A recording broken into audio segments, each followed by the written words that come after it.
बिस्मिल्लाहिर्रहमानिर्रहीम। अस्सलाम वालेकुम स्टूडेंट्स। बात करनी है हमने आज ACC 501 के लेसन नंबर 43 की फ्लोट एंड कैश मैनेजमेंट। सबसे पहले तो चीज़ है कि फ्लोट क्या होता है, कुछ टर्मिनोलॉजीज है, यही सीखेंगे और हम आगे प्रोसीड कर देंगे। इस लेसन में इतना ज़्यादा टाइम नहीं लगाएंगे, 2-4 मिनट में इसको वाइंड अप कर देंगे। सबसे पहली चीज़ है फ्लोट। फ्लोट बेसिकली क्या होता है कि जब कैश बैंक का, हमारी बुक का, यानी कि बैंक का कैश, ये बैंक अकाउंट हमारा और हमारे पास जो कैश बुक है, इन दोनों का कैश बुक जो बैंक साइड है, बैंक कॉलम होता है, इन दोनों का बैलेंस आपस में डिफर कर जाए तो इसका मतलब है कि हमारा जो डिफरेंस है वो कहीं ना कहीं को क्लियरिंग प्रोसेस में इशू आ रहा है, तो उसको फ्लोट कहते हैं।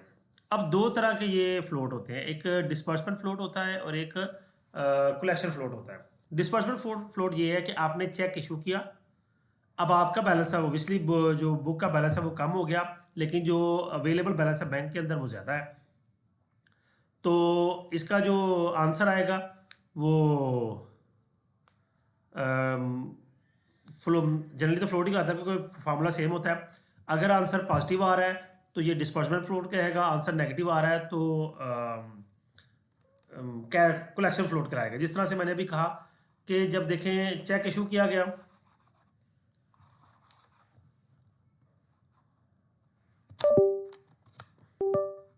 जी चेक इशू किया गया है और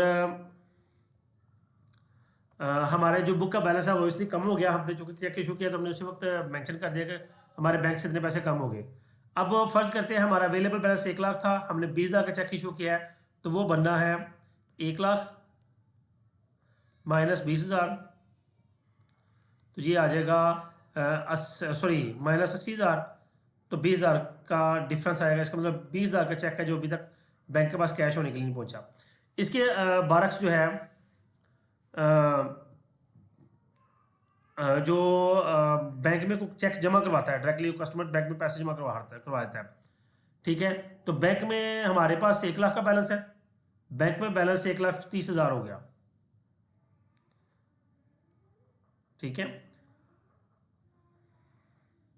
नहीं, हमने कलेक्शन के लिए हमने कलेक्शन के लिए चेक भेजा है कि इस कस्टमर का चेक आया, हमने बैंक में भेज दिया।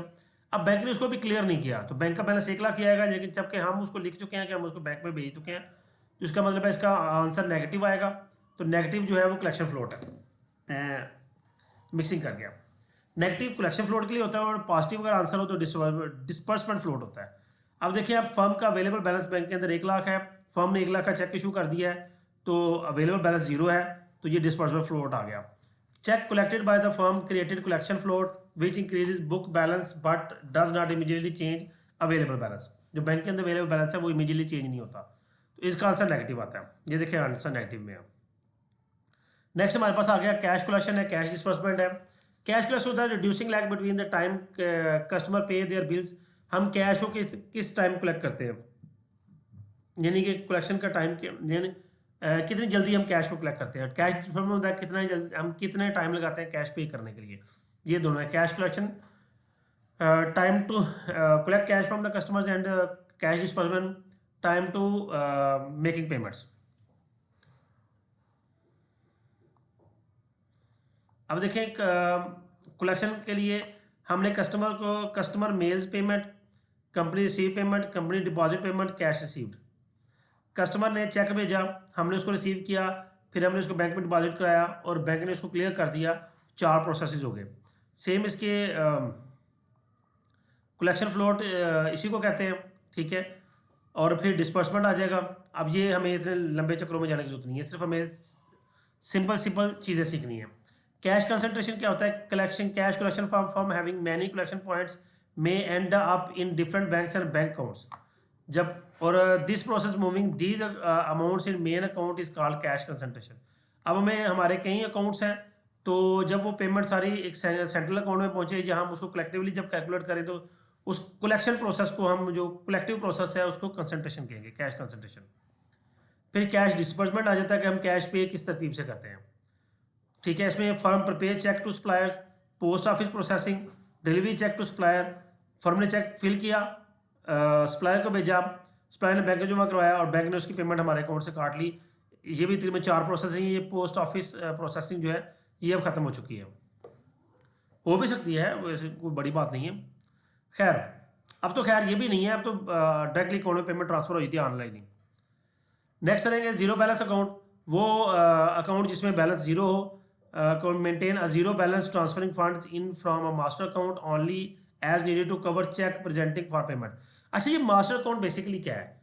ये हमारे पाकिस्तान में तो इसकी इतनी प्रैक्टिस नहीं है। अगर आप यूके के अंदर या किसी दूसरी कंट्री के अंदर फर्ज करें वाइज का अकाउंट ओपन करते हैं तो आपका वहाँ पे एक मास्टर अकाउंट ओपन होता है। फिर उसके अंदर अगर 2 या 3 लोग उसमें वर्किंग कर रहे हैं तो उनके अलग अलग अकाउंट बनेंगे, कंपनी का अकाउंट बनता है, तो 4-5 अकाउंट बन जाते हैं।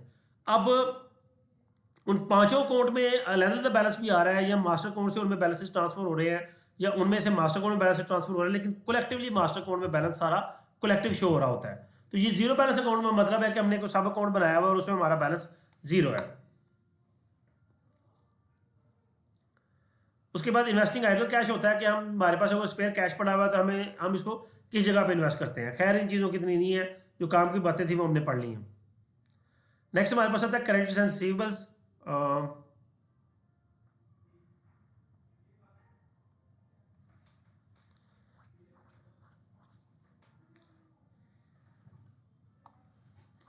जी ये 3-4 टर्मिनोलॉजीज हैं, इनको देख लेते हैं। टर्म ऑफ सेल क्या होता है? Collection under which firm sell its goods and services for cash और क्रेडिट। हम सेल जब कर रहे हैं तो उसको टर्म ऑफ सेल कहेंगे कि वो कैश पे कर रहे हैं या क्रेडिट पे कर रहे हैं। क्रेडिट एनालिसिस क्या है? The process of determining probability that customer will और विल नॉट पे। ये एनालिसिस है कि कस्टमर क्या हमारे पैसे दे सकता है कि नहीं दे सकता। कलेक्शन पॉलिसी क्या है? Procedure followed by firm to collecting account receivable. हम किस तरह से अकाउंट रिसीवेबल से पैसे कलेक्ट करते हैं, उसको कलेक्शन पॉलिसी कहते हैं।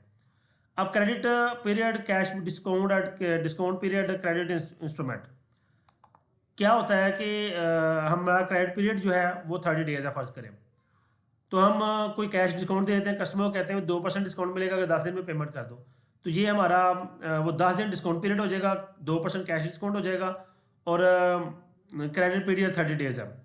अगर वो 10 दिन में पेमेंट आ जाती है तो 2% डिस्काउंट करके हम अकाउंट में नील कर देंगे। फिर हमारे पास आता है क्रेडिट्स एंड रिसीवेबल्स। ये जो कि सेपरेट टॉपिक है, तो इंशाल्लाह सेपरेट क्लास में डिस्कस करते हैं। जी स्टूडेंट्स, उम्मीद करता हूँ ये लेक्चर आपके लिए अंडरस्टैंडिंग होगा। वीडियो को लाइक कीजिएगा, कमेंट कीजिएगा, अपना ख्याल रखिएगा। अल्लाह हाफिज़।